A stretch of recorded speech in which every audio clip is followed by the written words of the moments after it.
Эгер жаныңызда дос деп эсептелип жүргөн адам начар сапаттарга ээ болсо жана сизге зыяны тийсе, анда ал дос деп эсептелбейт. Жеке жашообузга аралашууга мүмкүнчүлүк алган, ишенип сыр айткан, колдоо күткөн адам кээ бир учурда котур ташын колтугуна катып, кайсы бир учурда өзүнүн чыныгы жүзүн көрсөтүп коет эмеспи?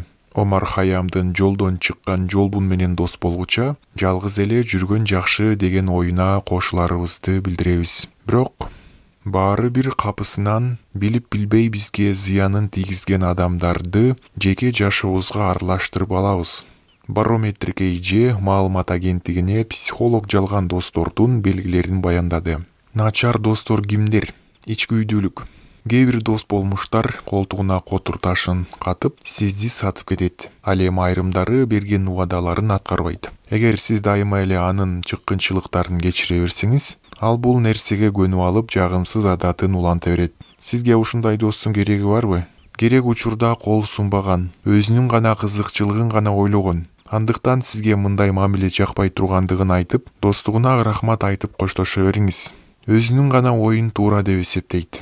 Экөөңүздөр жолугуп аралашуу учурунда кандай гана маселе тууралуу сүйлөшпөңүздөр, ал бардык нерседен өзүнүн тууралыгын таңуулай берет. Өзүнүн үй бүлөсү, бир туугандары, көңүлдөшү же сүйгөн адамы менен болгон пикир келишпестик мамилелеринде ал өзүн жабыр тартуучу катары көрсөтөт. Бардык күнөөнү аларга оодара салат. Алардын пикири менен эсептешпейт.